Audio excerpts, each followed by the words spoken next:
Hey everybody, welcome to episode 2 of Master's Class. I am TBK Zord, but you can just call me TBK. And with me is Juki, and Juki has been a Heroes Grandmaster several seasons in a row. And tonight we're going to talk about a few different fun things. We're going to start off with our map discussion like we did last week until we cover all these. So we'll be going over Battlefield of Eternity, Tomb of the Spider Queen, Sky Temple, Dragon Shire, and a little tidbit on Infernal Shrines as well. Then we're going to be jumping into one or two Hero League replays of mine, and they were doozies. So lots of fun, but hopefully we'll learn something from them, and hopefully I'll learn something from them. And then we may end things off on an unranked draft depending on time. So, uh, like I said, with me is Juki. This guy is awesome. Make sure to Hello. follow him at JukiHots, twitch.tv/Juki underscore. And welcome, dude. Thanks for coming Hello. back. No problem. Glad to be here again. Awesome. All All right, right. well, let's jump right into it. You said you wanted to do a quick, like, little extra for Infernal Shrines. Yes. So yeah, for Infernal Shrines, I did talk about last week about the shrine order where I thought that like it was like one, two, and three, where Mm-hmm. like the first rotation is gonna go to every shrines. But recently I've been playing HL, and then I found out that like it's not the case anymore.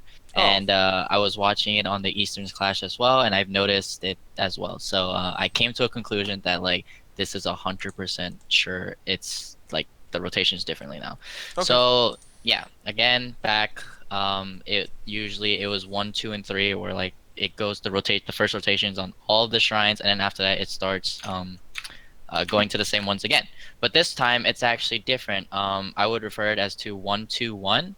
So a quick scenario would be like if the first shrine spawns at middle, then that's the one, and then after that the two can be between can be either or, so like mid or top, and then after that the third shrine will spawn again at the middle one. So that's what I mean by one, two, and Oh. one. Yeah. I've noticed it a lot. So yeah, I felt like this is something that I just wanted to kind of confirm Okay, so on. that seems to be the confirmed order for things. Yes. Okay. Um, while we're on the subject, just real hmm quick, what did you think of the Eastern Clash?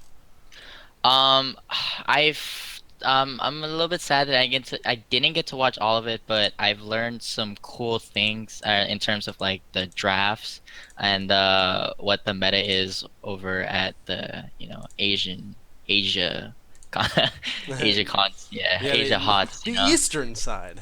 yeah, the Eastern side, yeah, they're on on a whole new level that NA has still yet to catch up on, but hopefully we can do it. I tell you, the plays from MVP Black and from L5, the thing that always blows me away about the Koreans and even the Chinese is when they play Kerazim and they Divine Palm. Like hmm how minuscule the Divine Palm time is before the person dies, and then because every time they cast it, they know it's going to proc. hmm They don't just they don't just cast it and hope it works. They know it's going If to work. that for that, I think that comes down to how well you know, or like how much damage the enemy team does, and then you can go from like maybe a little bit of player style. So like if you know like one of the enemy team likes to really just go for that burst instead of maybe just like consistently doing damage, Mm-hmm. you can kind of predict what's gonna happen, and you can just have your mouse or your finger ready on that palm. Like I think that's a very crucial thing, is to Sure. know how the enemy teams play, because so that way you can react, and you can, if you're not fast, if you feel like you're not that type of fast reactor, then like you can kind of just have a scenario in your mind already that like, okay, this player is gonna try to delete this person real fast, so I'm gonna have my cursor and my palm button ready to hit that, and then yeah. Yeah, yeah, that makes a lot of sense. And that's just another. There's so many little intricacies per thing, and Hmm. even per hero. So that's Yeah. fun little kerosene tidbit. Okay, so with that out of the way, let's move on to Battlefield of Eternity. Let Ooh, me I pull am that lagging map a up little bit. for us. Do I sound lagging? No, Lag? you're good. Okay. Okay. Because my ping just spiked up. I don't know what's going on. Weird. Yeah. Okay, Hopefully I can still stay. Okay. BOE. All right. So 2 lane map, Immortals, fun times, 4 camps, 2 shamans, 2 Khazra. Walk us through this thing. Okay, so pretty much the immortals spawn or the immortals indicator for when it's gonna spawn, it's always a minute and 30, and then the immortals spawn around like a minute and a 45. Okay. And you usually want to try to get to level 4 as fast as you can, so that way you have that extra talent to help you either skirmish or burn down the immortal. It really all depends on your draft and the enemy team's draft as well. If the enemy's team has a better immortal burn, then you have a choice to either uh, play through the first phase and you can burn it, and then after that during the second phase you can go fight them, or in the first phase you can just go and fight them right away. It's completely up to you. Again, it really all depends on the draft. And then also I believe the camps for the hard spawns at maybe 2:30. I'm not too sure on the time, but Mm-hmm. I think it was 2:30. And then yeah, so what you do is usually after before the immortals spawn, you want to try to get that hard camp out, the shamans, so that way you give your enemy team um, uh, to either respond to that shaman camp or Mm-hmm. to do their immortals race. And again, the shaman camps can destroy one fort, and it just deals a lot of damage Yeah, to the lanes. for sure. So normally on BOE we see the 1-4 split, right? So 1 on top, Hmm. 4 on the bottom, and kind of pushing thing. Yeah. Soak, like you said, incredibly important because you want to try and hit level 4 as fast as you can. And I mean, one thing that should be pointed out too, there is a crap ton of vents and bushes Yes, on a this lot map. of bushes. Yes. Um. Uh.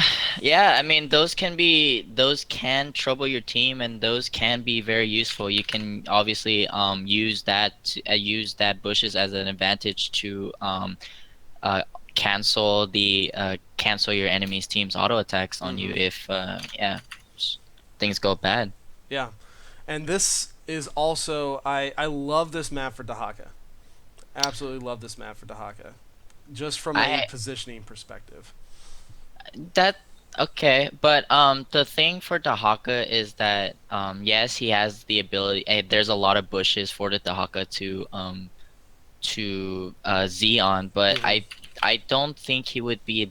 It would be super rare to kind of draft him into be in a like a BOE comp, because Mm-hmm. most BOE comps are like really on skirmish. There's really not need for to have globals much. It's Yeah, and very that's again true it's because very it's rare a small map. cases. Because it's a small map. Yes. I've just been playing Dahaka on everything lately. Uh, Ah. um, so Dahaka is a good hero. You're not he's wrong. just he's just Dahaka kind is of a really good all around. He's a yeah. cool dude. Mhm. So usually there's two types of drafts for this map, right? You've got either Mhm. you go either team fight or you go burn. Mhm. And I think this is probably one of the strongest objectives in the entire game. The Yes, this is immortal is heavy. incredibly powerful. Yeah, this is a heavy yeah, objective map like you said. And again, I want to note that in drafting as well, I've been seeing a lot of Sylvanas being drafted on this map lately. I want people to understand that, like, yes, Sylvanas does um I mean, if you win the Immortal, yes, Sylvanas does have that immense value where you're able to disable the forts and the walls. But the only problem is that you have to win that Immortal, and usually usually she doesn't do a lot of damage to the Mm-hmm. Immortal. She So doesn't it's contribute pretty. much to the race. Yeah, she doesn't contribute much to the immortal phase until, unless you guys win somehow. And just note that as well. So it's pretty much like you're already losing that one person. So it's pretty much like a 4v5, and like so the enemy team has five people who does immensely amount of damage to the immortal compared to you losing that one person to gain that The pushing risk power. value, Uh yeah, huh. to pushing power. So So in most Okay, go ahead. I'm no, go sorry, go ahead. ahead. So yeah, so in most cases, it's like again, it's very rare unless you four in your drafting, the four has a very strong immortal rush. I mean, immortal burn. Then Mm-hmm. you can draft Sylvanas, but I would highly recommend you would draft Sylvanas as like a flex pick, like a 4 or 5 pick, or not. Wouldn't really want to draft Sylvanas first, uh, like a first pick Mm-hmm. Sylvanas at all. Never. Sure, sure. So what do you prefer when you're in a team setting for this map? Do you prefer to go for the immortal burn type team comp, or do you prefer to go to for the team fight team comp? What have you found the most success with? Uh, I think I found the most successful with would probably be the skirmish. Due to the fact that like yes, you can have the a very fast immortal burn, but if you do not have the team fight for it, then it's like the enemy team. If the enemy team is aware of it, they can easily just rush and kill you, and then after Mm-hmm. that, you guys can't fight because your team fight sucks, and then it's like Sure. you can't Puts you defend even further against. behind if you Yes, if put you you miss yeah, out. so you gotta find the balance between the immortal burn comp and the skirmisher comp. Okay. So what would be a like ideal skirmisher comp for you on this map? For me, so far I'm to Li Ming or Vala, Vala being the Q build, and so like pretty much with the Vala Q build is that you do immensely amount of damage Mm-hmm. already. So that's pretty much your like I would consider Vala as like a two-person for that, just because again she does a lot of damage to the immortal. Like Sure, sure. two Qs just really burn that immortal's HP. And yeah, so like a Vala Tass and then a Zarya to like keep kind of still have um that Vala comp so that way she feels more safe. That way she Mm-hmm. can play a little bit more aggressive, and then an ETC, and then maybe even a monk to help just burn that really fast. Sure. And for the Yeah, skirmisher, I like that. the skirmisher comps are really good on this map too, because you've got a bunch of different configurations. Mm-hmm. If you got them in the middle like they are here in the picture on the top and bottom, then Mm-hmm. that's kind of like a free for all. There's no team that really has necessarily an advantage for that. But you when they're on either the east or the west side, that's the big deal. If they're on your side of the map, you have a much stronger defensible position for that. Mm-hmm. As whereas a same, it's much riskier to attack on the enemy's side when theirs is on the east side. So having that skirmisher chalk, like Juki just mentioned, will allow you, if you've got a good front line like an ETC, like a Zarya, to zone for your Vala, zone for your Li Ming, those with the poke, so that they can throw poke over to the Immortal and get free damage off without really putting themselves at risk. Yes, that is 100% correct. Um, let's see. And also I didn't sorry, No, go I ahead. didn't get to really talk about the easy camp. So it's also another thing to consider is that like you can get the easy camps like towards like after you finish the immortal phase and after you either defend or push with the immortal phase. That's usually when you kind of just want to rip the easy camps. And then after that, again, with the shaman camp, you want to get that before you start another immortal phase. Yes, for sure. Yes. Um, Also, one other thing to note when you're fighting the Immortals, Immortals have the two attacks, of course. They've got their AoE sweep, which is melee, and then they've got their targeted ranged attacks. Yes. When the Immortal lands after the halftime show, the first melee to get in range will always trigger the The AoE man. sweep right at the beginning. Yes, So you can that's correct. predict that and plan accordingly. So Um, your whole team if doesn't get knocked off right after the phase starts. if you don't trigger the melee's AoE stun, then it will automatically go to the range stun. So be wary of that as well. And Mm-hmm. I think it takes like a couple of seconds for it to activate its range stuns. Yes. One other good piece of advice, just in general, and this is just kind of an objective fighting piece of advice in general. Make sure for the objective that you're fighting on your side of the map. You Hmm. never want to be unless you're at fighting at the core where you need to spread out so that you don't get hit by the splash damage. You want to try and tend towards the the half circle on your side of the map as far as positioning goes, because when you're on the other team's side of the map, you've got that much farther to try and get back to your team or try and get back to a retreat point, especially if your forts are still up. And that's something to be cognizant about too, right? On this map, you've just got the two lanes. So once you get into it, you have to look at your retreat points, which you'll probably have early on. But the once the forts are gone, you have to play positionally a little better. Yes.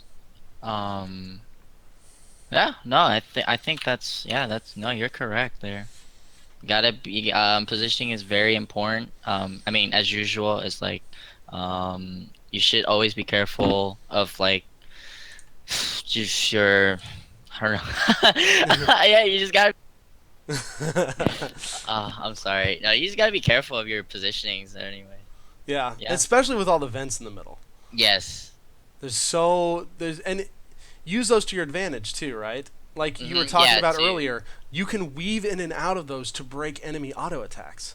yes. It's a high level mechanic if you're able to pull that off, which is somewhat very easy to do. So yeah. Yeah, it's just something you have to be cognizant about Hmm. while you're doing it. Yeah. Okay. Any other final battlefield thoughts? Um I think that's it. Yeah. What are your top five heroes for this map? For me, I would like let me bring up the heroes just so I can remember. Greymane. Greymane's a really Mm-hmm. is in Yeah. a really good spot right now because he's pretty much like a tank shredder and also he does a lot of poke damage and he also has an engager. I mean, he can also engage and he can also disengage. So like I would say on every map, Greymane would probably be like my number one go-to now. And then Wow. yeah, Grayman is like really really good right now. Oh, you heard it here first, folks. Yeah. Greymane, awesome, and And he has then an excellent immortal burn too in Morgan form. yes he does with his warning form. And then my second one would probably be it's a for me it's I would say Li Ming would Mm-hmm. probably be my second here, Sure. and then Vala would be my third. Zeratul actually being my fourth, and if we have it possible, maybe a Tracer comp as well. Tracer, Hmm. you saw Naventic pulled it off here, and I mean, you saw a couple of HGC games where like they pulled off Tracer Taz in here in this map. Yeah. So yeah, but I mean, they went straight for the skirmish comps, so like yeah, they're forced to like win and stuff, but like Yeah. And I think that's probably one of the biggest takeaways of this, as you were talking about earlier. Skirmish comp will probably be your best bet hmm for a good front line and some good poke, not sacrificing too much team fight potential, but not necessarily going all in on Immortal Burn either. yes. Okay, cool. Well, that's Battlefield of Eternity. Let's go ahead and switch over now to Tomb of the Spider Queen, and I'm actually really excited to hear what you've got on this one because this is I think this is probably one of the most complex maps from a strategy perspective. There's a Yes. lot going on. Okay. All right, So, take it away. Tomb of the Spider Queen, man, what a map. I personally, I like this map a lot too. It's like you said, it's complex, it's hard, but yet it can be really fun, and has a mechanic comeback. So yeah, so the main the objective of this game is to get 50 gems to get the spider queens, and then and they do massive damage to the forts and does a massive damage to the heroes as well if you get hit by the waves. Oh yeah. So yeah, yeah. So pretty much, it's a 4-1. So you have the bot lane being the solo, and then you have the four-man rotation between top and bot. Hmm. Um, and the way to win this game is to really try to really push between top and mid, and then you pretty much want to leave your bot as like you just leave the Spider Queen. If you guys get the sorry. Okay. So the first for the first turn in, there you go. You want to do like a 3-1-1. So three top, one mid, Hmm. and one bottom. So that way you have everyone soaking the lane still. So like you get the XP from the bot Hmm. wave, get the XP from the mid, and Instead of um just death balling. yeah, Like. instead of everyone grouping up on a 5-man push. So like doing that will you will just lose XP from both of the waves, Hmm. from mid and bot.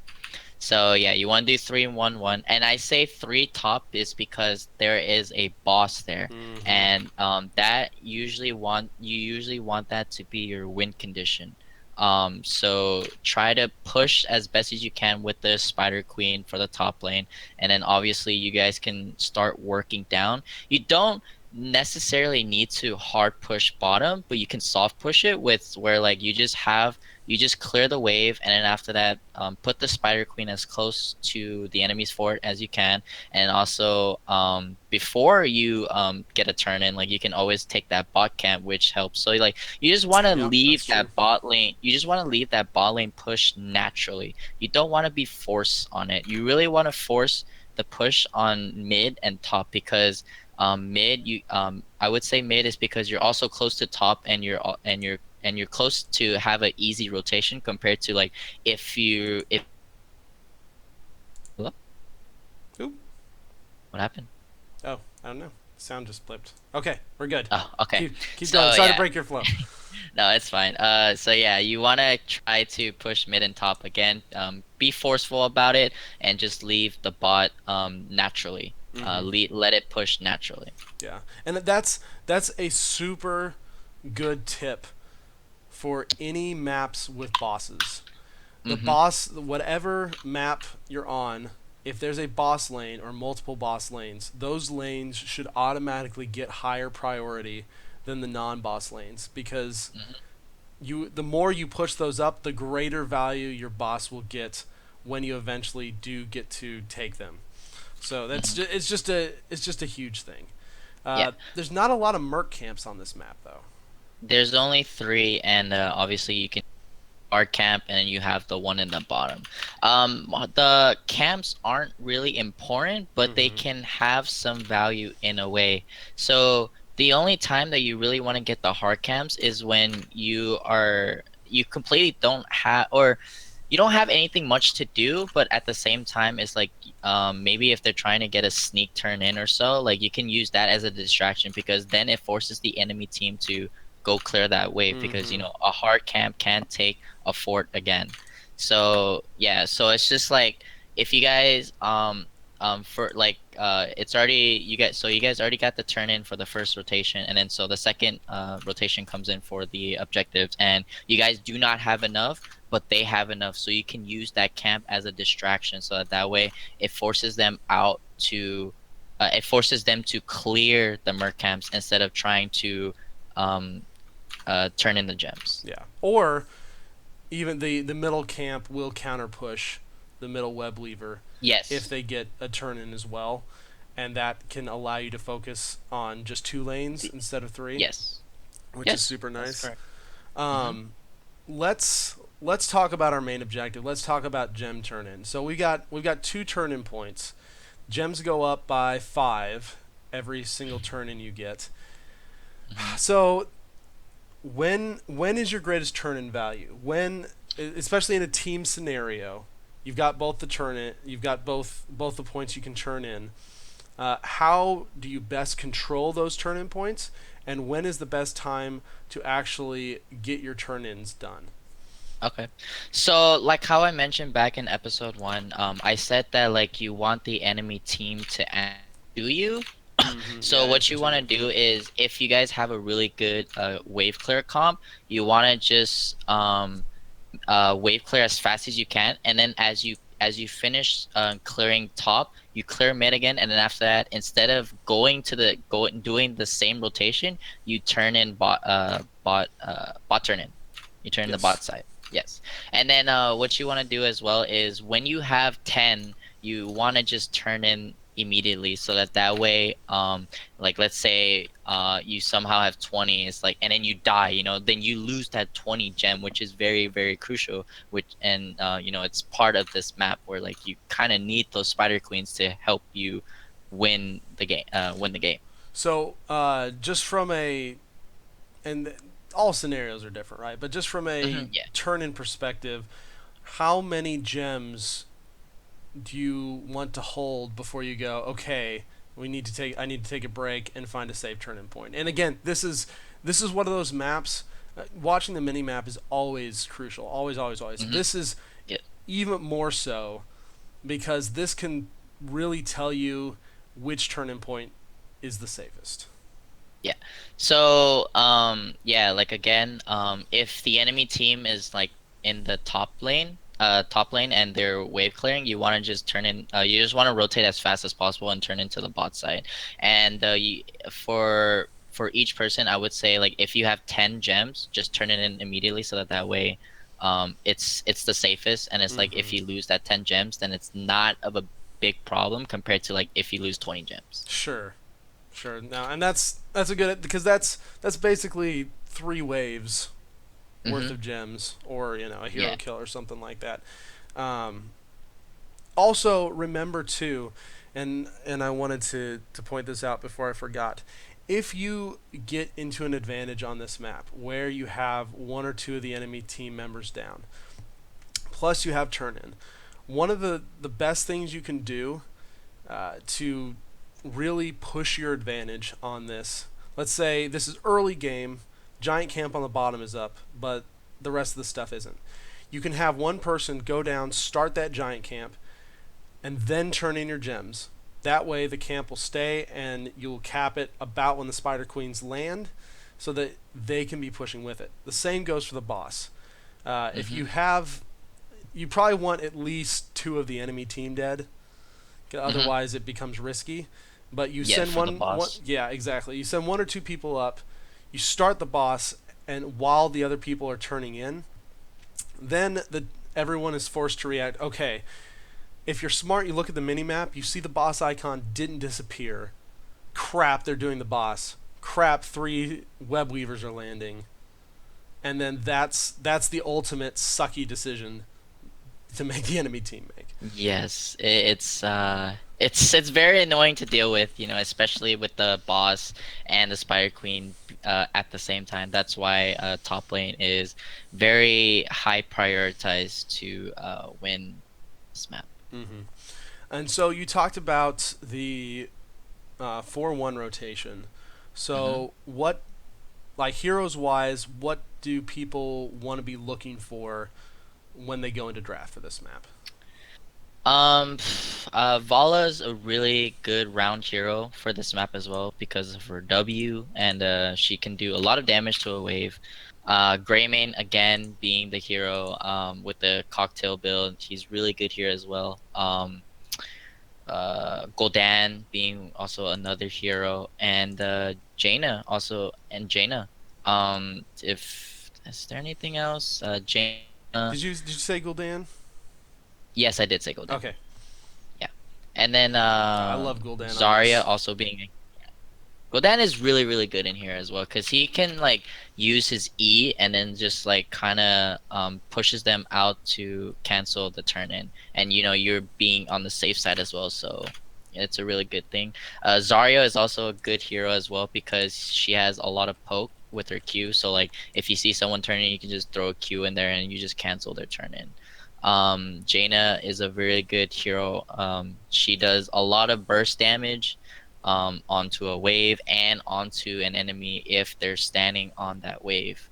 And so let's see here, Hmm. ETC Mouth, yeah. Uh, I haven't seen too much, but I want to say that KT is also okay on this map as well. And I would completely agree with the KT, just because it's inevitable a lot of fights are going to take place Mm-hmm. on these turn-ins, and that's extremely crowded, extremely dense Yes. points. So anybody with AOE, anybody with forms of CC, like you said, mouth especially with Mm-hmm. roots, is incredibly strong on this map from a team fight Yes. perspective. Okay. Any other major tips and tricks for this map? Um. I think we covered everything. I think we covered everything. Yeah. Cool. Go forth and win now, guys. Yeah. All right. So with Tomb and Spider Queen out of the way, we are going to shift our focus to Sky Temple. And Okay. so Sky Temple, this is a fun one.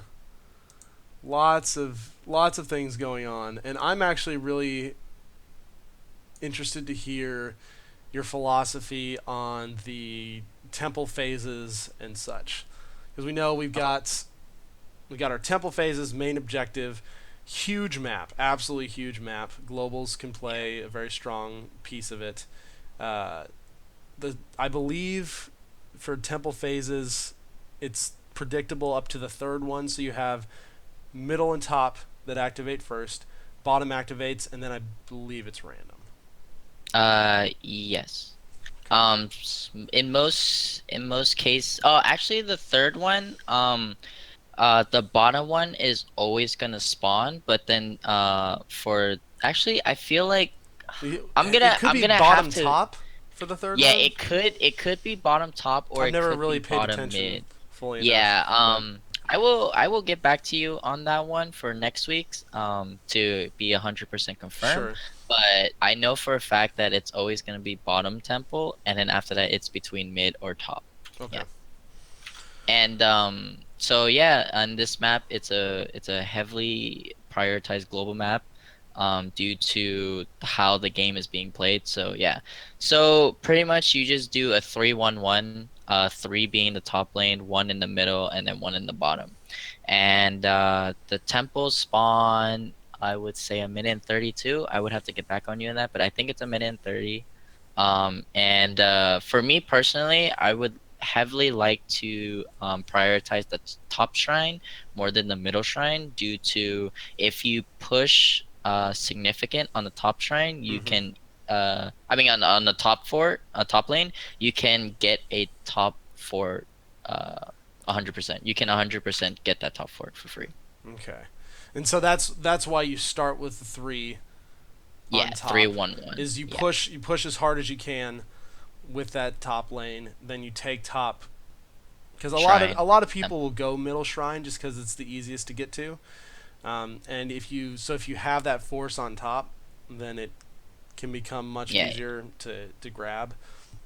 Like you said, Hmm. it's incredible for pushing, but at the same time, after that first shrine phase, bottom lane then becomes extremely important. Hmm. And also want to note that the way to win this game is actually you just play the temples. And I want to get to also to the point that like I think towards the third shrine, where it's like bot and then another temple shrine. You really want to prioritize the bot one due to since the boss is there. You want so you kind of have the boss. Like the bottom side map control, and Mm-hmm. then yeah, you can like if you guys have a global, then you can kind of have your global mess around with one of the shrine that spawns from or mid or top. So I assume then, starting as a 3-1-1, the push top is mainly to try and get the big push XP lead Mm-hmm. over your opponents before Yes. you shift your attention to the bottom lane. Yes. The And bottom then lane also, becomes crazy because two giant camps and a boss. yeah.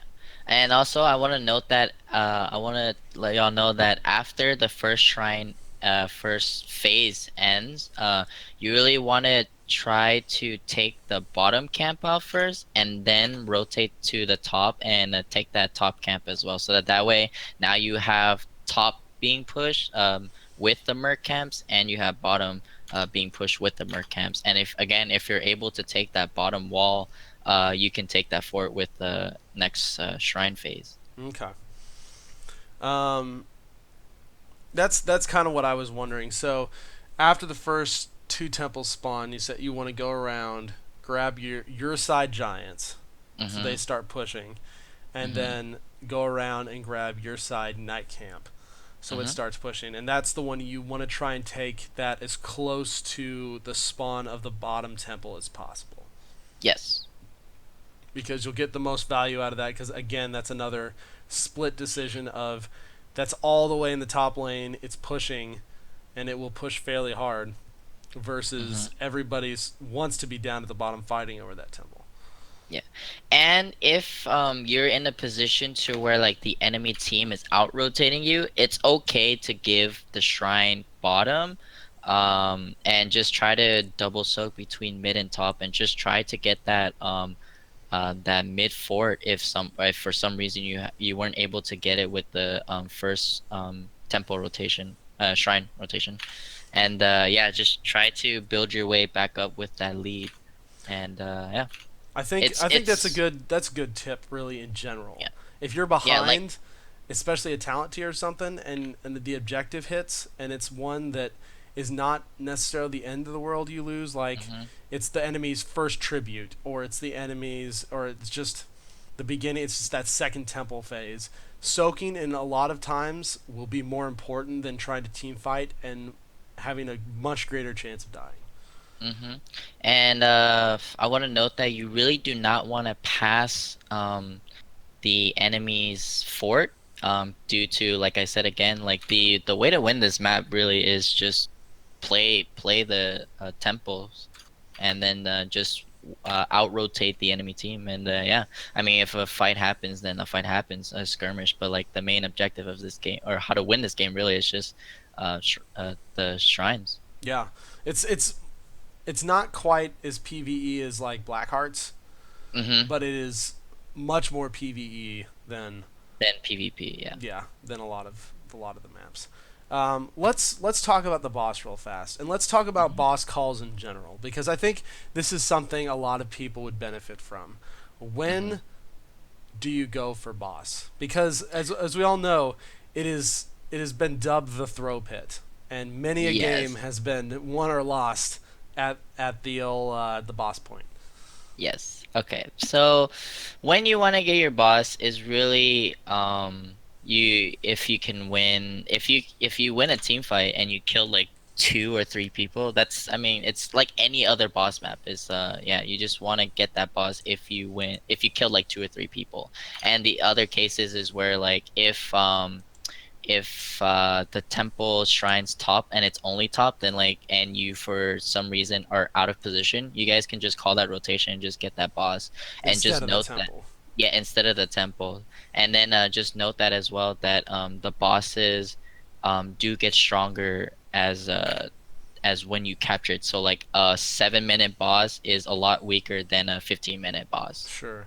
Yeah. So note that if for some reason they got an early boss like an 8-minute boss, don't be scared. Like it doesn't do a lot of damage compared to again like a 16-minute boss or a 17-minute boss. It's not something that may need your entire team to respond to. Yes. Like a Yeah. freak out, crap, they just got boss Yeah. at eight The only minutes. Let's all time five run yeah. down there and The only time you would want to start freaking out is if when it's late game and it's, again, 18-minute boss, 17-minute boss, then it's like, okay, maybe you guys should all five rotate and then try to pick a fight or just have them back off. Mm-hmm. Yeah, and For then sure. also how you do the boss is if you're playing on the right side, you wanna like how when you start, like you start on the right side, and then you wanna play the boss map, so you wanna stay on the left side and then have the tornado spawn, and then after the tornado spawn, you guys can rotate to the right side after, so that Oh, the so it turn blocks the yes. enemy side. Yes, and so that it also doesn't block you if things go bad to where like you guys have to back Uh, off, and the tornado that's is smart. there.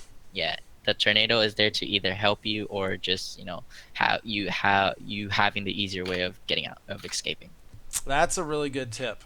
So, and this is, of course, going to be extremely hard to do in a Hero League setting, but in a Team League setting or something, starting all out, and this might be one of the few times you start out on the enemy side, get the spawn, then rotate back around. Yes. I like it. That's a really fun tip. Um, let's see. Is there anything else on this map worth mentioning? Um, if anything, I would also want to point out is use your shots value, like make sure that it has a significant amount of value.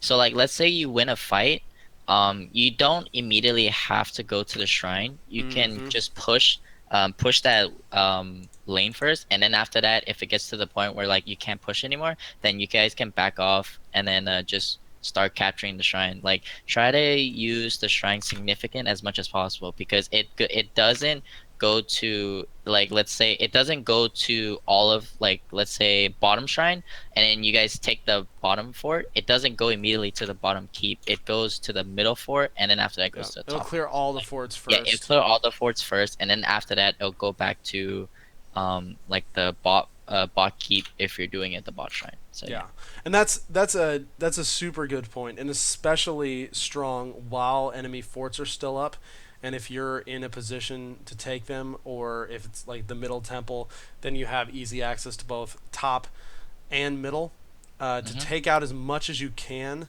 before you start taking the temple. Just push it in that much more, and that saves laser shots for Hmm. everything else that's further along that would be a little more risky to push into by yourself. So yeah, Yes. that's a really really good tip.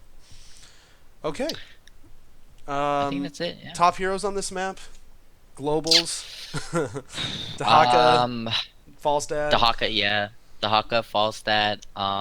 Tracer is a good one here.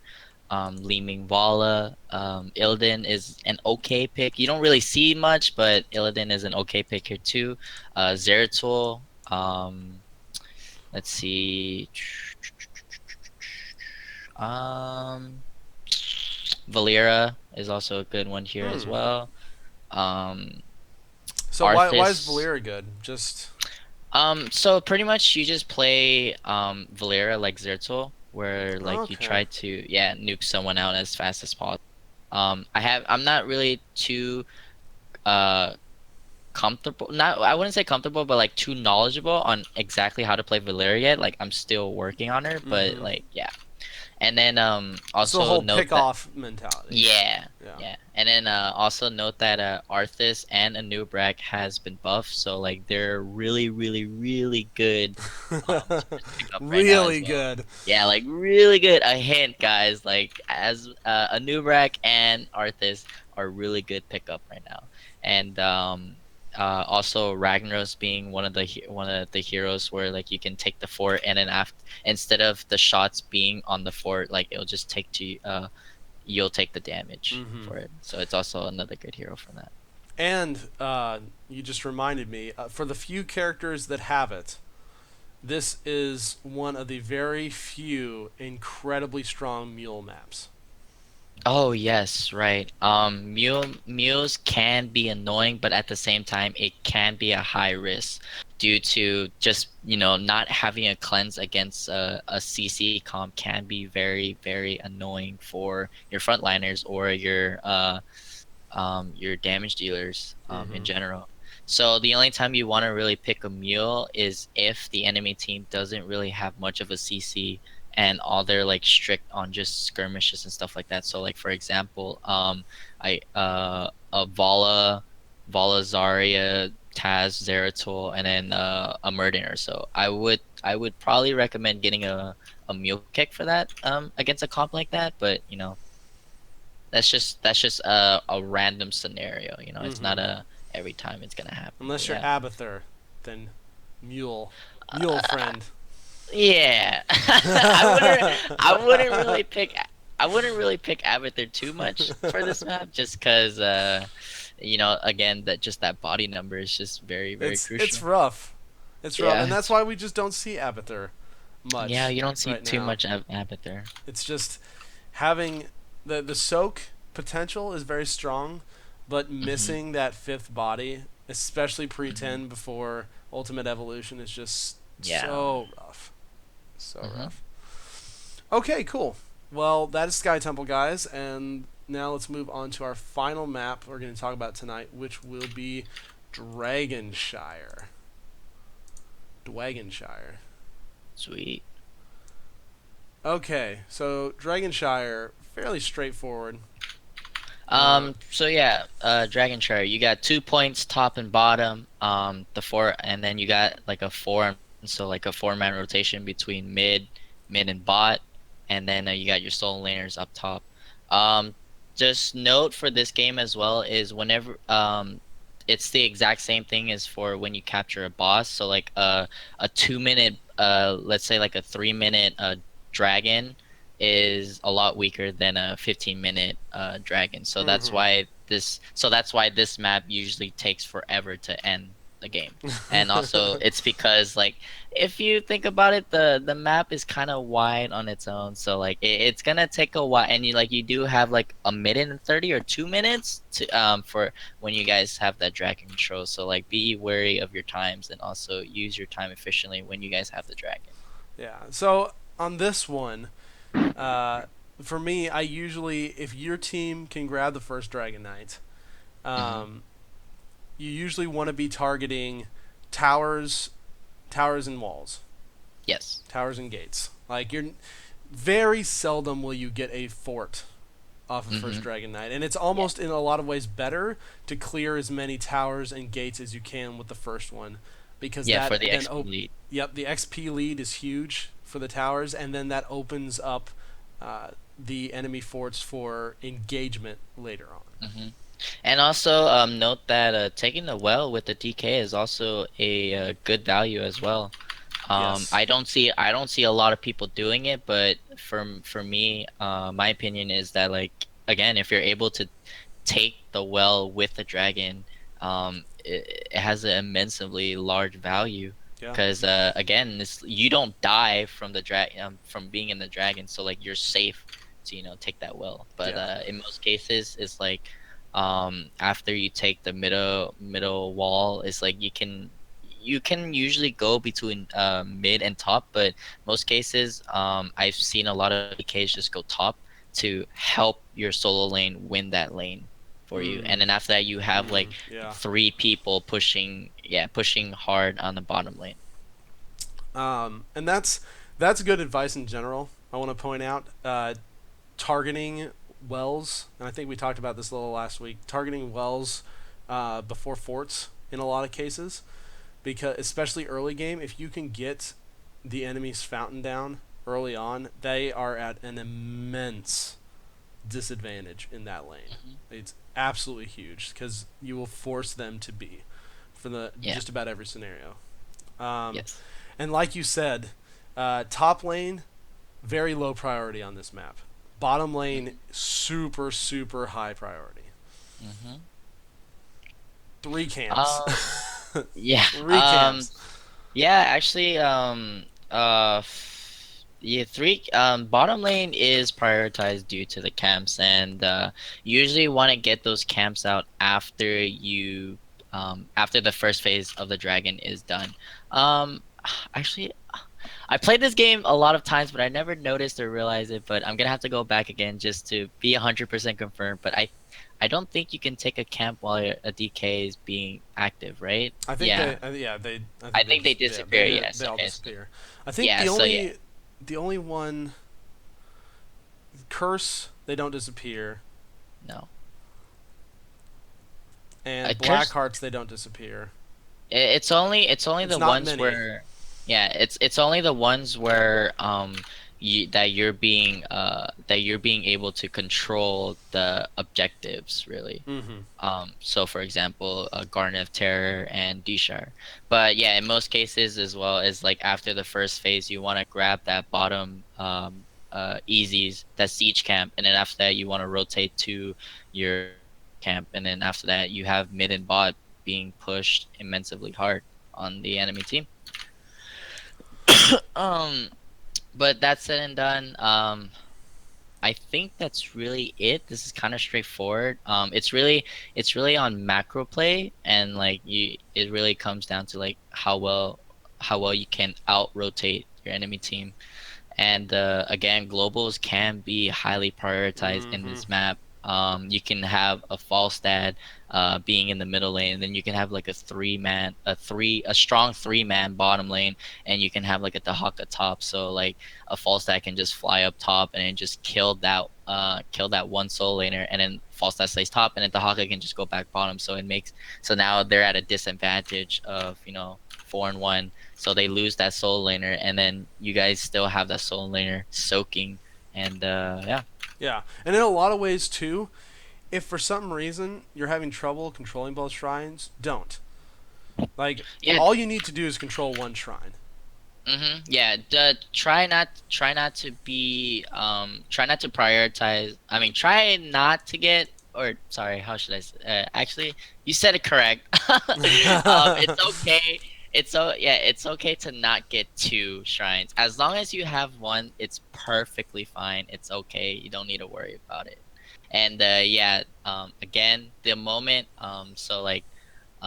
you capture the dragon, let's say like a 6-minute dragon, then that's is a lot weaker than a 10-minute DK capture. Mm-hmm. Yeah. So let's talk about the dragon a little bit, hmm because you already talked about the variable strength through the variable times you capture it. How do you want to treat the dragon? Do you want to early on? Do you want to push with it? Do you want to let it kind of push by itself, or do you want to Um. group, let it do its thing, group up with it later? How do you usually approach after Okay. you get the objective? So I'll go it by three phase. So the early phase, the middle phase, and the end game phase Mm-hmm. or the late game phase. So the early game is if you guys do get an early DK, you really just want to take the wall forts, and then you never really want to follow with the DK because it's really really weak. So you just let the DKs do its own thing. So like just take the walls, and then that's it. And then Push with whoever's in the lane. yeah, Yeah. yeah. And then the middle one is when if you guys are in a position to group with the DKs, you can, but mostly I would say just do the same thing a little bit. Just do the same thing as like the early game, but except this time is like you guys are gonna be taking down forts by then, and then maybe if anything, maybe a keep wall. And then obviously late game is when you really want to push with the DK for that end game. Mm-hmm. Note that if you guys do take any of the forts, sorry, any of the keeps, mostly being if you guys can take the bottom keep, then you guys can look for the end game because it'll be easier for you guys to position for the attempt for the core for the end game. And also note that you don't really want to all five push top just because with the limited area space that you have, you guys are more open in the bottom lane compared to the top lane just because of that bridge. Yeah, and there's a good reason it's termed the Bridge of Death, because Yeah. it does put you at a big disadvantage when you're fighting on the enemy side on Yeah. that bridge. So you usually just want to have that lane being naturally pushed compared to the mid and bottom one being forcibly pushed. Mm-hmm. Yeah, for sure. Um, yeah, I think I that's think that's the majority of it's not it's one of the earlier maps. It's like it's not super complicated. It's just more knowing the lanes you need to push, knowing when you need to push with the DK, and like you said, uh, middle and early game, it's usually better to be split pushing because whenever you have these strong objectives like this, like Dragon Knight, like Garden Terror, they usually will draw a lot of the enemy team to it. And so mhm. that's a really good time for you to be getting split push, to be getting the XP soak advantage and whatnot. Yes. Okay, I think I think we're good on the maps for tonight. Yep. So with that said, we are going to jump into game and take a look at TBK's first Hero League placement matches. Woo! And I say that slightly sarcastically. It's going to be. I'm very interested to start going through these, getting some stuff pointed out. Oh, hello, Probius. You are very loud.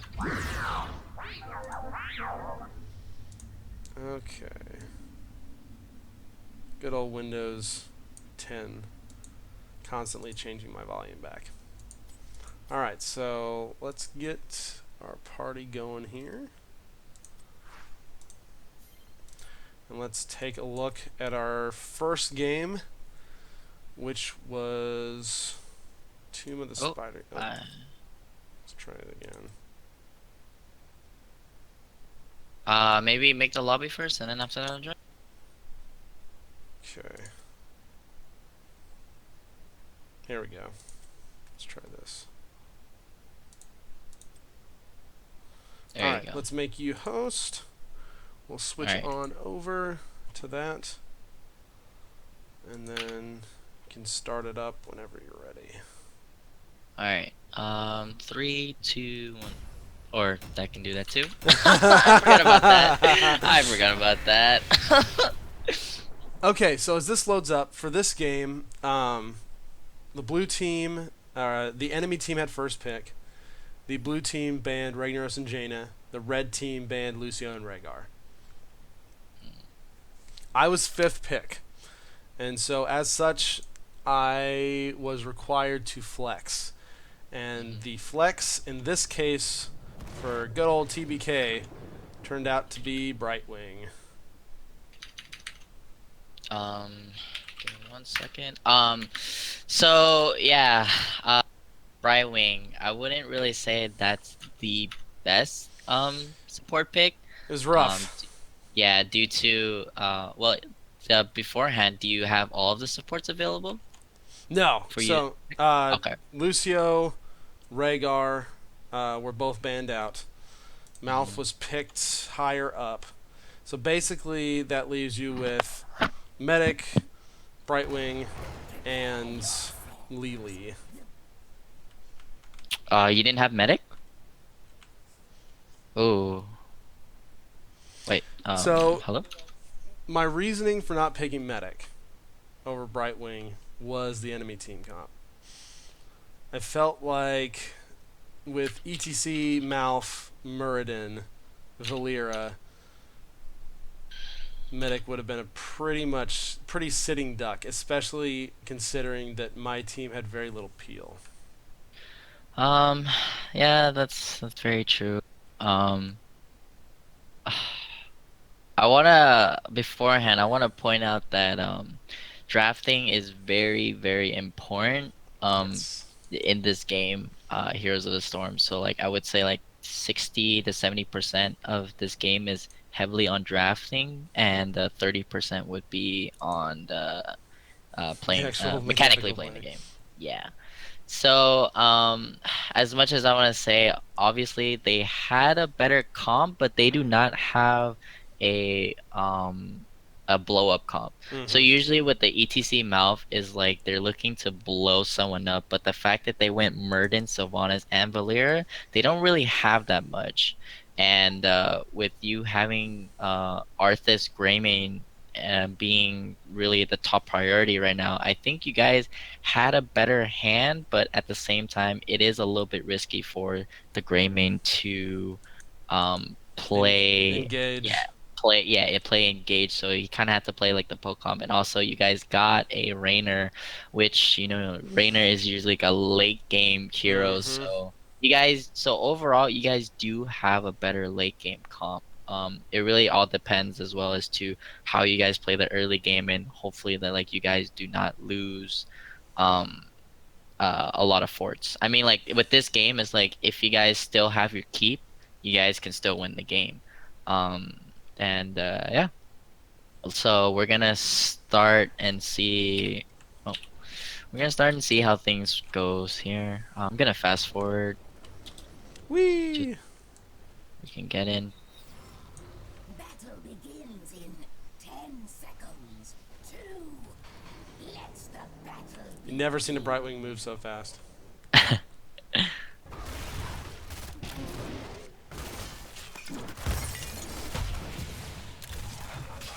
Okay, so you got the 5v5 skirmish.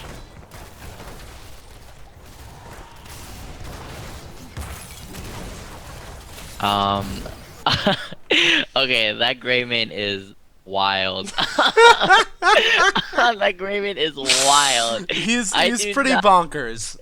I do not understand why the Greymane went in when he went the cocktail build. So like you kind of have to play the poke game. So it also comes down to like y- as a player, you also have to be aware of the build that you're going to, and like the um and yeah, just know the build that you're going, so that way it kind of it'll tell you like how to play the map. So again, the cocktail build, you really just want to poke and poke until you for sure that you can kill someone, and then Exactly. after You that, that's don't when want you to want to jump in. Worgen in Yeah, you unless don't you're want to work Worgening it in in for a for a kill. kill. Uh-huh. Yes. Yeah. Because your So disengage is 4 seconds away. yeah, and the Rainer did not go season marksman, so really it already kills your late game comp. So now it's like really up to the gray main to do a lot of damage. And I've been seeing a lot of different Arthas build, but I would say the quest build for Arthas, the 3 quest one with his snare, I mean with his roots, is probably the best one. Mm-hmm. Um, Yeah, the full E build seems yeah. to be pretty much the way to go. I went ahead and took Hyper Shift to allow Uh, me to be a little more mobile, just because Bribe, while it can be quite good on Brightwing, is not really that good on this map. yeah, and the hypershift is is an okay build to go to for this specific situation. Amateur opponent is fine as well. He wants to play the PvE map, which is okay.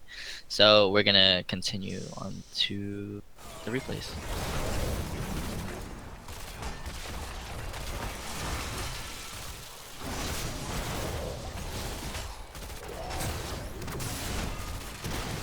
Oh, okay. So you guys got a kill. Why you guys got 2 kills there? I'm already questioning as to how you guys lose it. Valera is actually Oh, not doing anything at all. just wait, Juki. Just wait. Not spoilers. Not to give spoilers, guys. Yeah, no spoilers. Okay, so Oh. this starts pretty well. I mean, we've Yeah. got soak in every lane. I'm running with. As a support, you want to run with at least one other person. You don't want to be solo laning as a support unless you absolutely have to, just because of wave clear and you're not giving the full benefit to your team. Yeah, so in this case right here, I think you had your Z up, right? So yeah, you had your Z up. I think it would have been okay. I don't know if he dies, but I mean, we'll see in a few minutes. Okay, so he doesn't die, so I guess you saving your Z perfectly fine as well. But in some cases where like if your Arthas is very close to dying, I think it's safe to say that you can kind of Mm-hmm. use your Z on him, and after that, Pixie does, so that way he has that movement speed and has that physical armor. And as global heroes, looking at the mini map is even that much more important Yes. because you have to be aware of what's going on with the rest of your team as well.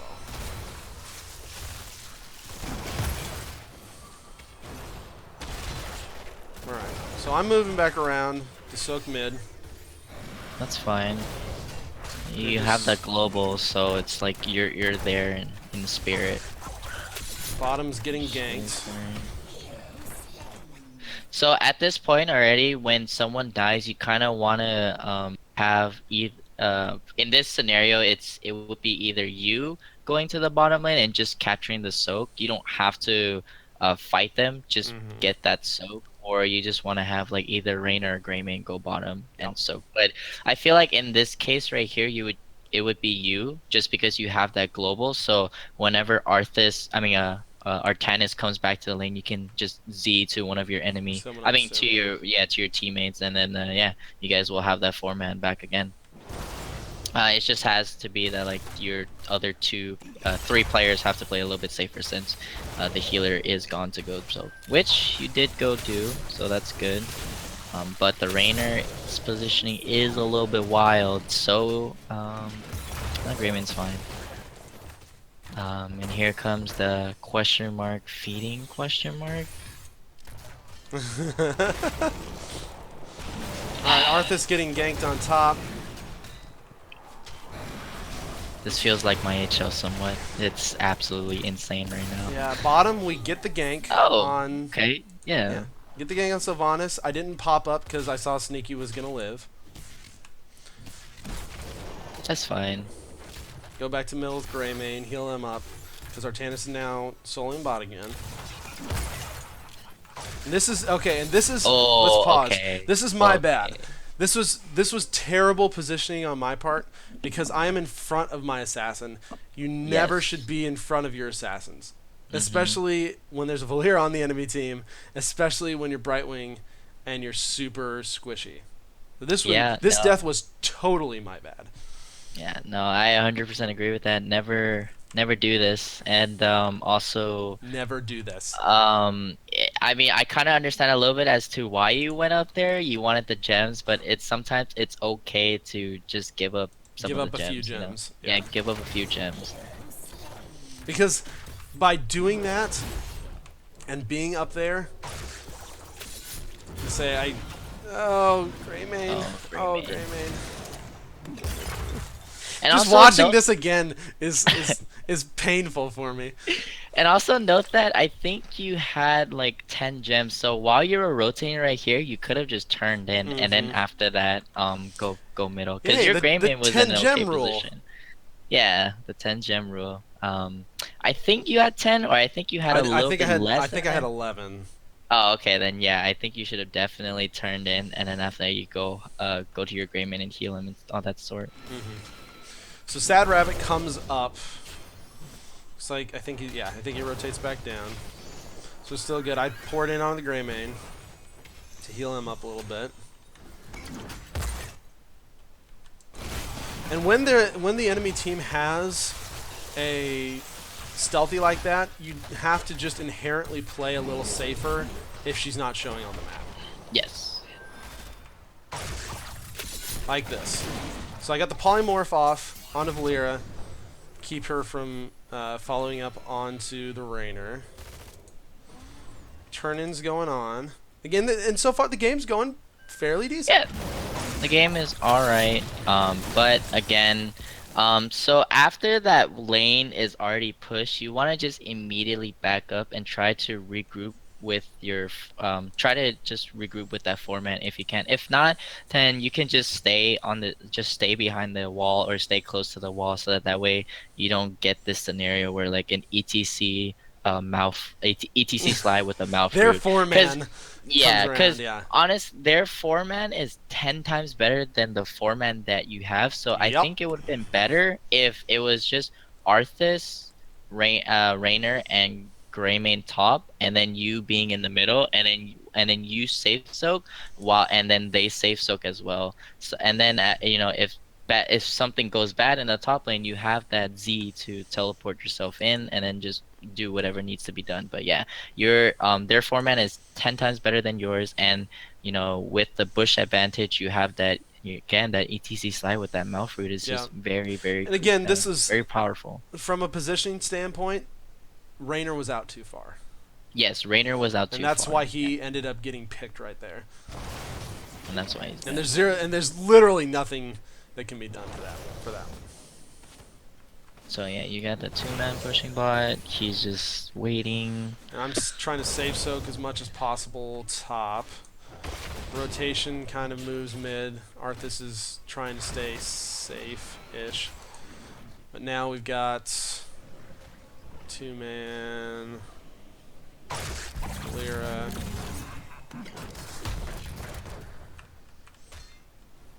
Rotating down. Me and Mouth just soaking top right now. Let me see this talent. I think for this case, you want to try to get. I think it would be better if you get the Peekaboo instead of the Manic Pixie, just because the Peekaboo can help you see that Valeera whenever she's Valeera. in the shadow. Yeah, or you can. So actually, the polymorph damage is okay too, and this one is actually okay too because then you stall the turn in. So yeah, and in most cases, you never really get this talent. Never. I've seen a lot of more of Peekaboo, Unstable, or the Arcane Barrage. Okay. Yeah. So like Good point out. you had a few more possibility to get either the Peekaboo um or this one. I think that would be like either these two are probably the best pick go-to pick. But I think this one might have been better just for the sake of your team. Yeah, it was a healing thing. It's Hmm. a little rough, and I think Yeah, I took that because I was scared. Nice little swap. Again though, Greymane being wild. I teleport down because I see the engage happening. And Greymane again, like you said, a little bit wild. Do they Mouth get the kill here? gets saved. And we have the At first. this first so at this point, it's like you just want to have there are some teams where like they all 5-man clear, but in this case you just want to have Artanis solo clear the bottom one, and then you for clearing the Spider Queen's mid, and then after that rotating top. Or I think would be a better case would be like you guys clear the top one, and then after you go to the middle one, like how I mentioned earlier that the boss lane is a high priority to win a game. Mm-hmm. But again, just does he live? Oh my god, he lived.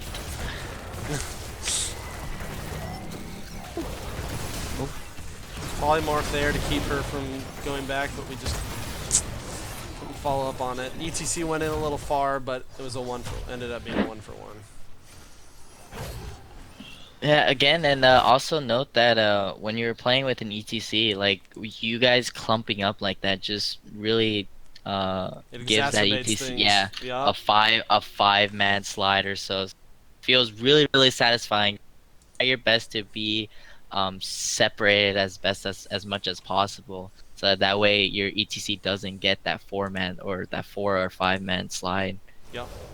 Because if that Raynor position a little bit better, or maybe if you position a little bit better and you had that poly, I didn't really check, but I got the yeah, if poly you had that poly. onto the Sylvanas to Okay, keep so her yeah, from you got getting that out, but poly they on didn't that Sylvan. Yeah, end up following up on the kill. yeah. So I think in most cases is I think it would have been better if you just save your poly for the ETC, so that way you cancel that slide. But again, yeah, I do see your point. She went that talent, ew. But Where'd she go? she went this talent, Oh, Dreadful possession is. Wake and Possession?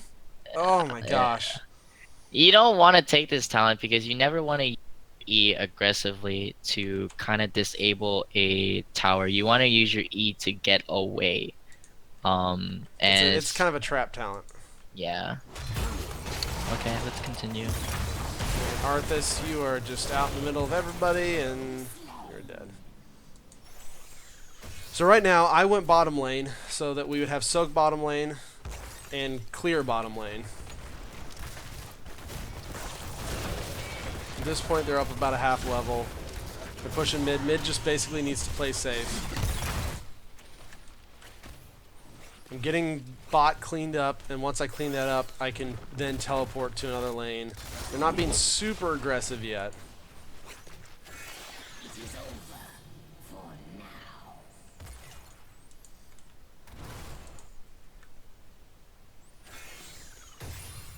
now. Nothing huge is going on at this point, so I haven't teleported up yet. Sylvanas came back down bottom. Now, stuff's going down. I'm porting up.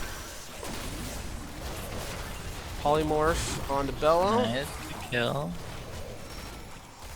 And as a Brightwing, especially in this situation, saving the Polymorph for the ETC or the Valera is a very strong thing.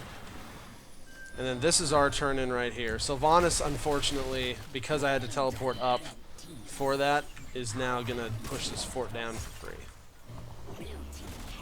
I think that's a fine trade if you guys are able to get higher values off this Spider Queen. If you guys can get a really good value here, then I think it's okay to kind of trade that bot fort for maybe a potential 2 fort, if anything. It really all depends on how you guys play it right now. There's the She mind went control. mind control. Yep, I cleansed off the mind control. And okay, let's talk about that fight, Juki. Let's just talk about that. So, the whole team again. If you notice my positioning, try to stay toward the back, toward the side of the rest of the team. Sylvanas went mind control. Like, this is the weirdest freaking Sylvanas build in the history of forever. I cleansed off the gray main from the mind control, and that's something you want to do because that can put them in a really bad spot. But ETC then was able to get a super good slide and straight into a Twilight Dream that hit basically everyone. Or almost everyone. I think how the scenario, the best scenario that you could have done there is the moment you hear that mind control being active, you can just immediately cleanse that, and then after that, maybe hopefully the gray main position's a little bit better, and then with the ETC slide, you can always just poly that, and then that slide will cancel. I think that's the best scenario that you can do there. Your positioning was fine. Maybe you could have positioned a little bit lower down here so that you don't get hit on that ETC slide. But yeah, I think that was the best but overall, I think that was the best that you can do. That was a rough. Yeah, it was a really it's a really rough spot for you. Yeah. Okay, so web weavers going on. Someone calls GG. Again, never do that. You shouldn't be typing much at all. Alright, so top's pushing a little bit. Sylvanas doesn't have any mana, but we just cannot follow up on it. You guys got the wall tall. This is where I tell everybody, we gotta play safer. Alright, we're rotating up here a little bit. Pushing high gray main. Yeah, again, whenever you're playing a DPS, you don't really want to be alone. You want to be with your team. The only person that can be that can be on their own is the Artanis or Arthas. Yeah, and from this point too, this is when we start pinging for we need to go back. There's the mind control,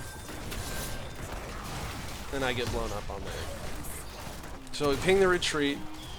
There's, Mosh. There's the mosh. Okay.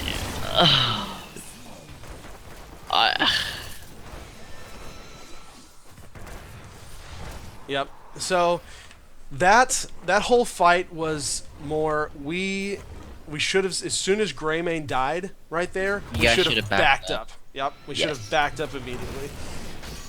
Because they had the easy rotation around on us from mid lane. Blink heal to get out of that. Oh wait, you still. I think you should be wary of that as well. when someone just immediately gets slide and then the Malfruit comes, just cleanse that person out, and then maybe the Arthas would have lived, but I think he still dies here. Yeah. Nope, God support. Oh, yeah. So yeah, just note that whenever you're playing support again, and then when you know what type of CC comp that they have, again the Mm-hmm. ETC mouth, just wait for that mouth root to hit first, hit that Then hit the cleanse, and then cleanse. after that, yeah, after that, and then you pixie dust that person out, and then you can poly the ETC because now the ETC is gonna try to W that person, so now he's gonna be pushed back. But if you just polymorph that ETC, he wouldn't be able to use that Mm-hmm. knockback. Look at Greymaine's positioning, guys. And I then blink heal Raymond's just over to try and save. Doesn't happen. Forces out the Hyperion just to disengage. I would say like that's more of like a panic ult. It was completely a panic ult. Yeah. The Arthas was very angry at the Greymane.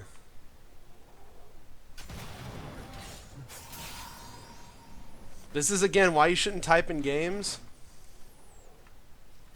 Because then you misspell things. And it's terrible when you misspell things.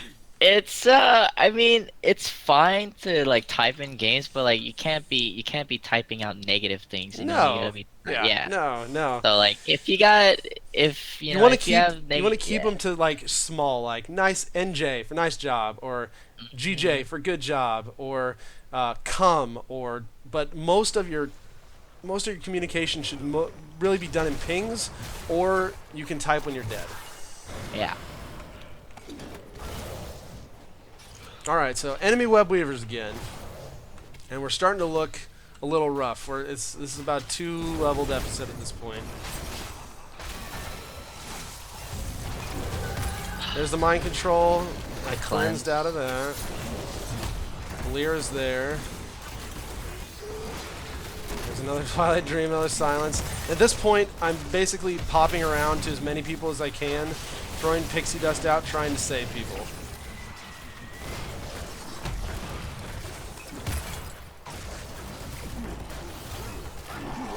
Oh my, Greymane.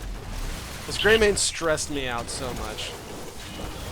Oh my god, this ETC god. But good poly, I mean good poly though, man. So, the really frustrating thing for me at that point was I got everybody out. And they still stayed, so Yep, and they I stayed. think yeah. And it was, and this is how brazen they were able to get now. This is a 3-level lead. ETC just jumped or slid over because he took Crowd Surfer. Muradin jumped over to join him, and now, again, Sylvanas is a win more hero. And Arthas just has a really bad attitude.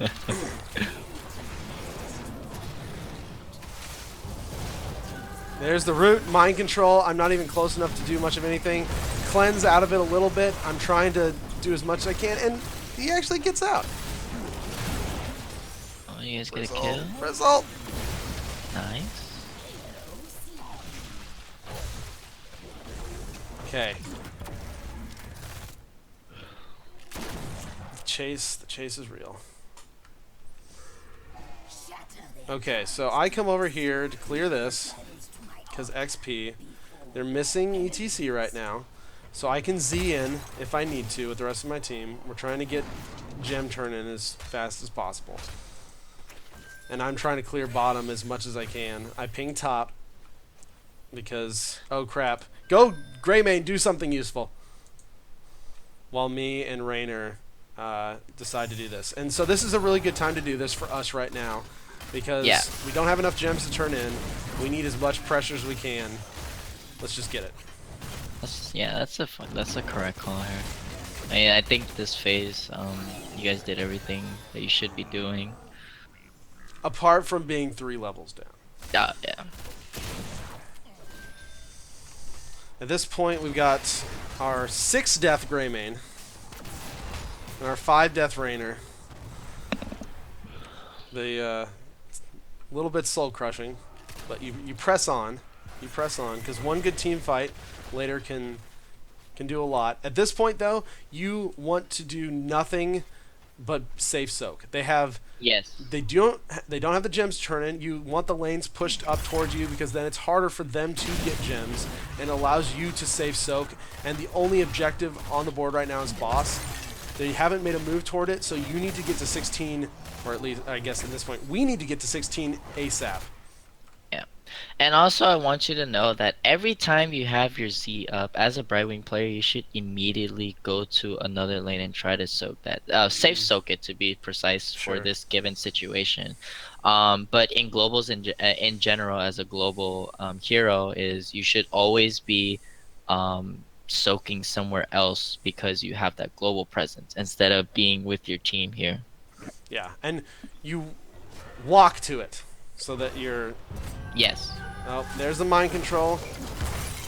Cleanse onto Arthas as engaged in a team fight. I come up, I'm silenced though, so I have to wait until I can get the polymorph off. I think there what should have been what should have happened was after you cleanse your Arthas, you should immediately start walking backwards, and then after that have your poly ready for the ETC slide wash combo that he just pulled off here. Because although it wasn't too much of a big deal because since Arthas was already in front of these three right here, like there wasn't Anyone to immensely follow up amount of on and the on mosh. the ETC mosh, so like it was okay, but in general cases as you climb up, it's if you can perfectly do that where like you cleanse one person and then after that another scenario happens and you have your poly ready, I think you would be in a good spot. I think that could have went down a little bit differently because again, if you poly that ETC, then all three of them could have turned on that Valera before she used her smoke bomb or just blow up that ETC comp because again, you guys do have the damage comp compared to what they have. Mm-hmm. So let's see if this Arthas gets So this kill. I'm trying to heal the Arthas as much as possible. The extra healing from the pixie dust is working out well. And this So is where I at that ping turn in, turn in, turn in. Yeah, I mean, at that point too, it's like you want to try to go for that mouth just because he's really, really low. I think that can be something a little bit as to like maybe if you pinged for that mouth kill or so, because I'm not sure if that Arthas was aware of that you guys can kill that mouth. Like that mouth was rooted, but you guys kind of just backed off or just didn't auto attack that mouth. Backed off And due to the mouth roots. yeah.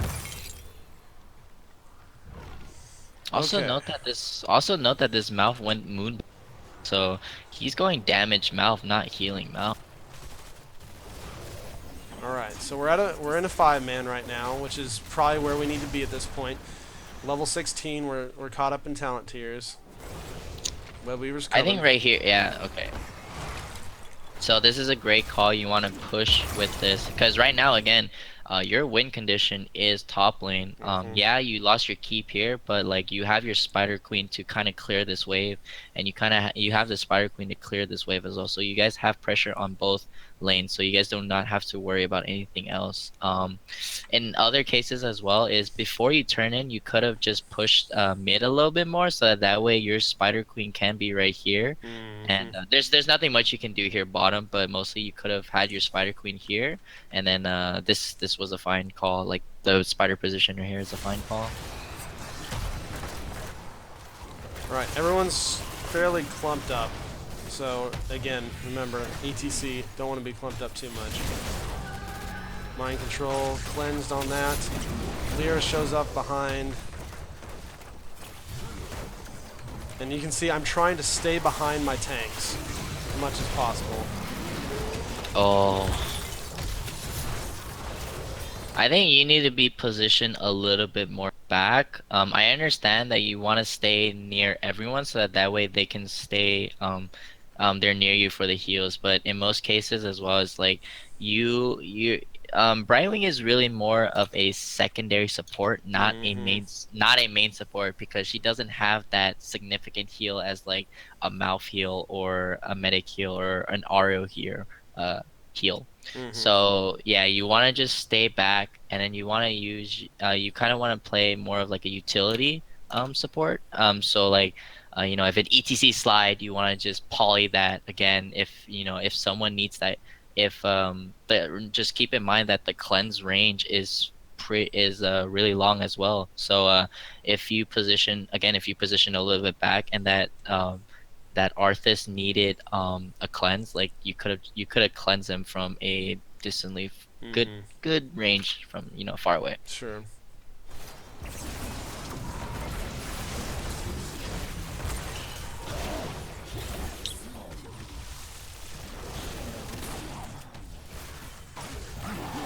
Nice. Hero slain. Hero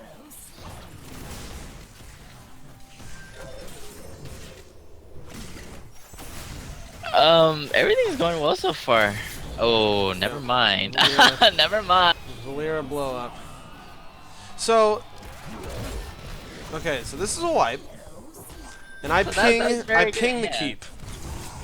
Ping keep. Has destroyed a fort. This is going well. So we got a wave. We got a wave coming. I feel like, in this case, like, I ping. I feel like we should have pushed for keep here. Um. Yes, you should have push for the keep. I would say that it is maybe a little bit of a risky call just because the Murden's spawning and then he has that CC. But I mean, again, overall, I think the correct call was to push for this keep here. Mm-hmm. And then you guys can Sadly, they rotate down ignored the mid. support's pings. Yeah. I mean the Gray Main stayed, but any longer, so that was rip. Yep. Sad day. So Also then, note that it's better to, even though like let's say your teammate is making a bad call, it's better to follow that call rather than to mm-hmm. not follow it at all, because Yep. you know maybe there might be a scenario during that call where it just turns out to a fight and then you're not there, and then that like you can probably win that fight, and because you didn't follow your team, that now it's like it becomes a lost fight instead Yep. of a potential win Play to fight. the level you are on, regardless Yes. of if it's necessarily the right thing to do or not, especially if the team is not listening to what may be the right call. Hmm. Alright. So Artana says, "Done, get picked." We're in a pretty good spot here, though, now. Yeah, We're no, even I think level. yeah, you guys came back. We're grabbing our camp, because it's just kind of, whatever. Yeah, and Rainer's starting to do really good damage here as you guys are at its late game. So I say care 20. We don't want. And this is something I like to point out, just because we're fairly close and we do not want to take and engage till then. They're showing up top, so we know that they're up again. And this is a Um, place like Greymane again, way too far out, way too far away from the team. excuse me. So you have so there's a couple things that you should take a note here. When you're playing a support, in general, everyone is supposed to look at what the enemy team takes at their 20, but sometimes a lot of people get distracted, but in most cases, would be the support who would call out the level 20 talents that they have. Okay. Um, Normally, And Valera. so this is good. No, this is really good, Yeah. because this actually comes into play later, and this is something that I honestly forgot to do, forgot to Yeah. check, and especially with an So ETC, it's extremely important. yes, so you don't really have to mind too much on the Valera, Sylvanas. They're pretty much standard. Cold Blood, Bolt of the Storm, same standard as here. Is the most one that you should be looking at is probably Mouth and the ETC. I would Hmm. say Mouth is because Mouth has the ability to use pick up Bolt if he wanted to, and he could have pick up Bolt and do a Bolt Twilight meme. Yep. So and that can be really really good for the enemy team, and it could be also very risky in case like you guys somehow manage to position to where like only you guys isolated mouth, and then yeah, so it can be that as well, but it can also be really good for them. And the main one that you should be looking for is the ETC level 20, because he does have that death metal. And yeah, and note Yep. that people do not really look at level 20 talent. So again, once you see the enemy team has level 20, be sure to press that tab and look at what they have at level 20. And play safe if you are not level And play 20. safe, yes, again. So he died, and then the mind control happened. So um, you guys were coming back, but the gray mate is just not, Not good. yeah, just not Well, this cooperating. at this point, if we're keeping track, we have our 6 Death Rainer and our 5 Death Arthas and our 7 Death Greymane at this point. This so mostly you want to take Executioner 16.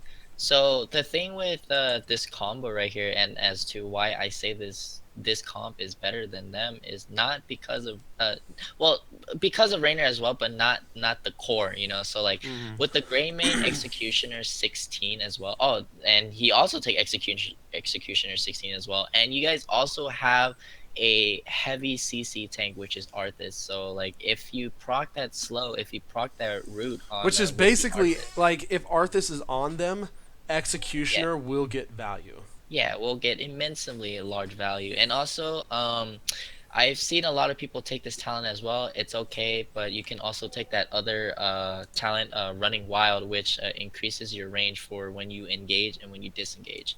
And I think that talent has a better value than this, because this is more of like if you went that old build where you go the Wizened Duelist and all that sort. Yeah. But if you go the Running Wild, it kind of helps you be in a safer position to poke with your cocktail build, and then if needed to, you can engage from a far range with the Running Wild talent again. And yeah, again, the Executioner has a better, probably the best 16 talent for a Greymane to pick up rather than the Alpha. All right. So at this point, we know that they're getting boss. There's nothing Yeah. we can do about it. At this point, it's as well is, since you know that everybody is already on that boss, given as to like two people died, I think you guys could have pushed. Maybe you could have called to push to have them push bot, because you already back, but these two were like pretty close to the wave surge, so like you guys could have just kept soaking until 20. So you kind of so for them kind of rotating out, you guys lose um that chance of having that early 20 talent, and then going from there, because maybe a different scenario happens where you guys just end up not getting a 20 at all, while you guys are being super close. So it's better efficiently to just try to soak this as best as you can, try to just soak this, and then after that as just safe soak for 20, because again, you guys all know where they were at, which was at the boss location. Yep. So like, look, now it's like you guys are waiting for that 20 passively, instead of you guys could have aggressively got that wave here and could have got this wave right here.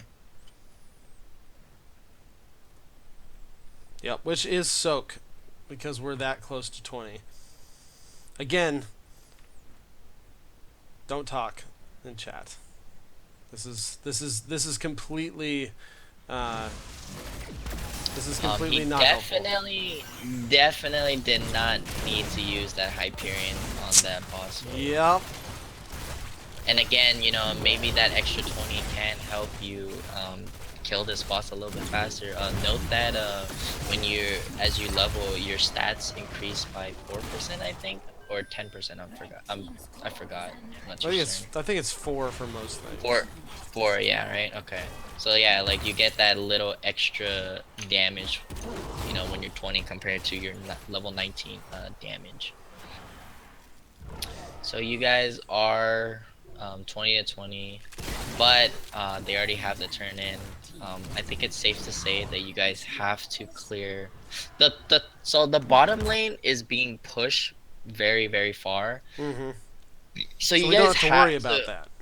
Yeah, so you guys do not have to worry about the bot Spider Queen, and you guys, so pretty much you have to worry between mid and top.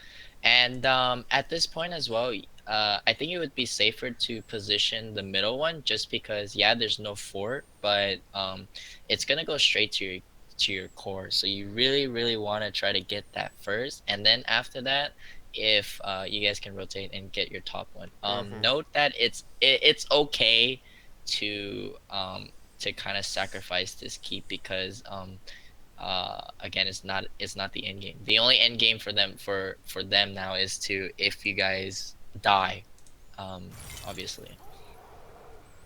Yeah, you guys still have this fort, so the spider queen isn't gonna hit to the core, so it's perfectly fine to use this as a sacrifice.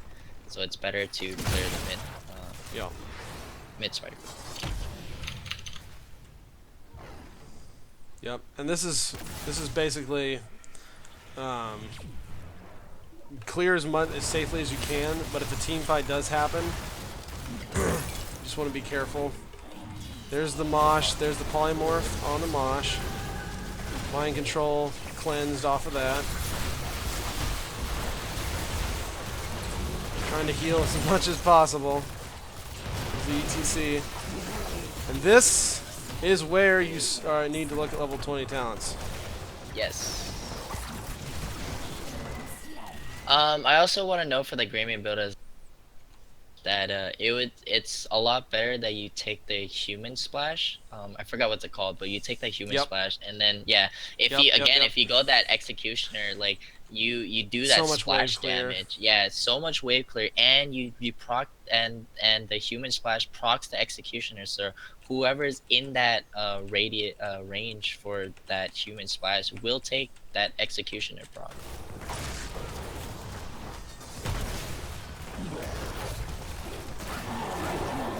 Oh, but PogChamp, he killed two people with the go for throw. That was But he could have done that with a regular go for the throw. yeah, you get a gun, yeah. You've always got that psycho.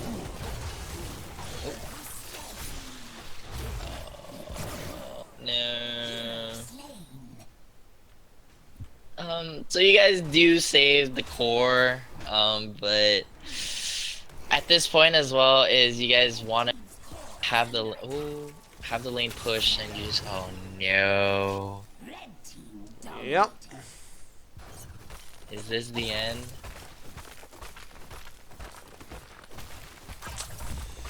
Yep.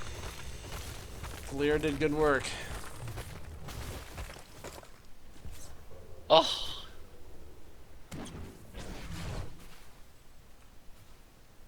So yeah, it comes down a little bit to maybe for you specifically, it's just to position a little bit better. Note that also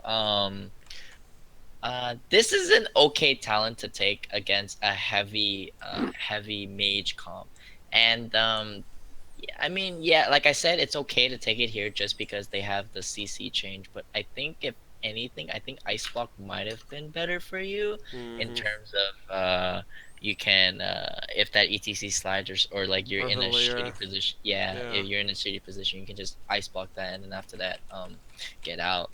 And then this is a fine 16 talent. Let me check real quick what other 60 talent you have.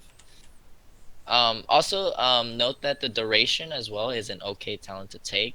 Um, but I mean, again, this is fine. I really wish that Greymane took that Executioner and then that Human Splash because honestly, he could have carried with the 16 and 20 talent there. Yep. Um, Executioners would have been. yeah, Executioner is really crucial on a Greymane, and also crit. This one's okay too. Yeah, so like usually you have the option of either getting the greater polymorph or this one right here.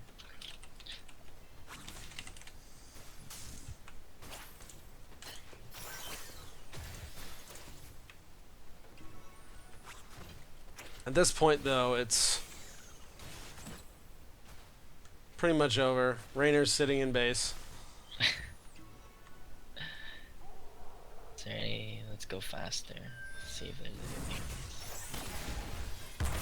There's not much you can do unless you Yeah, took a there's. team fight to them.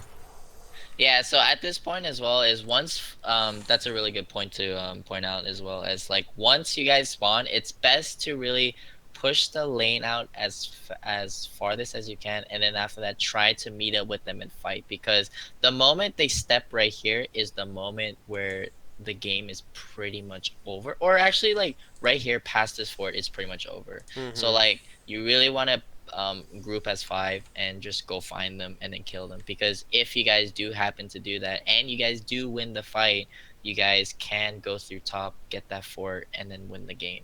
So you kind of just Leaving one want to, person pretty much to clear your yeah. base So because you, of how low it is.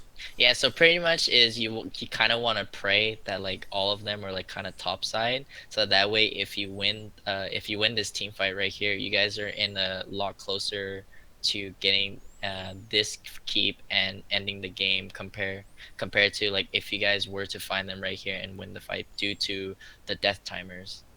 So you want to keep a note of the death timers as well. Is if it's like a 50-minute, sorry, 50 minutes. Whoa, 50 Dang, seconds. so 50 long. second. Yeah, 50. So like if you guys win the team fight right here and it's a 50-second death timer, you guys can definitely win the game. But Yeah, if you guys, top's open, bottom yeah, not quite, but you could do a sidewall. yeah.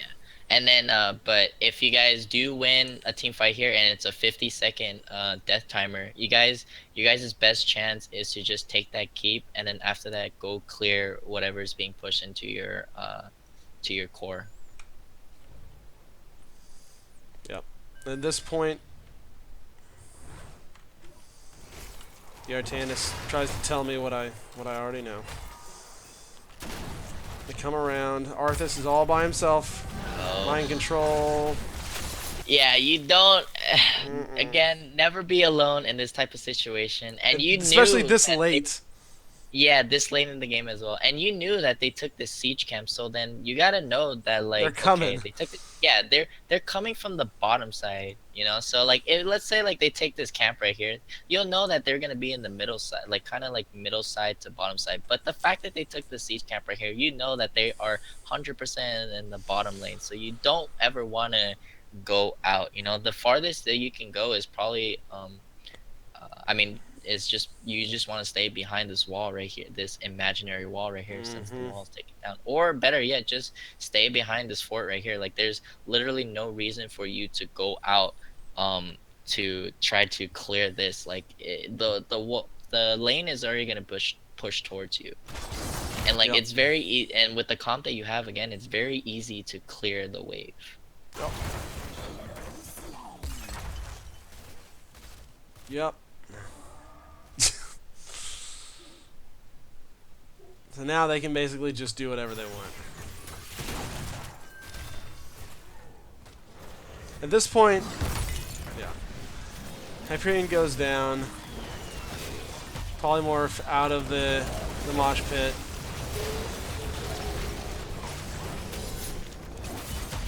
Trying to keep everybody up, but there's just too Yeah, much push.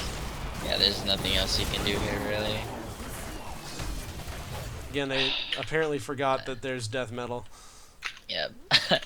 So yeah, I think what you can take out from this game is pretty much you just gotta learn how to position a little bit better as a support player, as a utility support player. So again, with the Brightwing, like the cleanse range is pretty far, so you can cleanse your tank and still be in a very in a good position. Mm-hmm. And poly every time that ETC slide, or poly every time that Valir gets onto someone.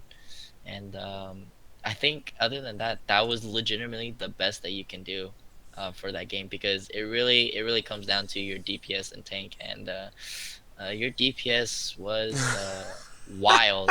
His positioning was woo. Um, his positioning, Several of the positionings. his positioning and also the tank's positioning was needs to be worked on. But I think you did that game. I think you did find that game. Other than a few positioning things. Yeah. Though Other than that, though I'm not sure anything I could have done in that game yeah. could have saved it. And also you gotta note again. We gotta remind yourself that drafting is insanely important. in this Mm-hmm. game. So like if you guys do have a terrible draft compared to what they had, then yeah, you guys can lose. But I mean, I personally felt like you guys had the better comp late game, but due to having the wrong talent selection, kind of ruins that late game comp that I was hoping for. Yeah. Not having that season marks kind of does suck. Although I do understand a little bit, just because you don't, yeah, like you guys He was don't scared have. of the Valera, I I mean, think. I mean, if the thing that you should know is that like the Valera can still nuke you even if you have your E proc. So be wary of that as well. And the reason I'm gonna assume that the reason why you took that talent is because you guys don't have that OP heal. So you guys don't have that Ario heal. You guys don't have that Mm-hmm. mouth heal. You have a Brightwing heal, which isn't really good. So I can understand a little bit as to why you take it, but you know, the main again, I guess that was a little bit sacrifice that he took, which was okay. But again, the positioning needs to be worked on Yeah. with the damage dealers and the tanks positioning, and also the Greymane 16 and 20 is because he didn't take that Not talent is synergistic. very Yeah. it's very crucial. It's very crucial. Mm. Yep. It's very good information. It's always good to go back and kind of watch through because there's always stuff you can improve on, regardless of how good a game. And and that's one of the like I thought I had a pretty good game that game, but there's still stuff I could have done. Would it have actually made us win? Probably not. It gets pretty tough when you have a 7 death Greymane and a 7 death Arthas Hmm. toward the end, but Yeah, it'll be it'll be interesting. yeah, Okay, well, I think that's gonna about wrap it up for the time this week. yeah. What we'll probably do from here on out is since we are into the Hero League season, we'll probably just start going over 2 maps a week until we finish those off, and Hmm. then we'll have time to do a little more replay and an actual unranked draft, so we can kind of show the draft off. But thank you so much, Juki, for coming out and No running over the problem. map stuff and the replay. It's Yep. always good insight, especially when you get into the replays. You get into talent picking from a situational basis. You get into synergistic stuff with your team, Hmm. positioning, the whole shebang. It's all Yeah. very important. Again, thank you. And honestly, as much as it was a wild replay to watch, I enjoyed it. I enjoyed it. I'm glad you enjoyed it at least. Yeah. I'm glad you I enjoyed it at least. I enjoy sharing my knowledge to people. So hopefully, people will learn, and you know, hopefully these mistakes don't happen as much. You know. Yes, So yeah. agreed, agreed. Well, guys, that's going to be it for episode 2. Thank you so much for watching live or the VOD. You can find me on Twitter at TBKZord. If you like what you saw, you can give the channel a follow. Also, check out YouTube here in just a little bit for the VOD of this. And if you like podcasts, I am on a podcast called Lords of the Storm. You can check that out too. Juki, where can everybody find you at?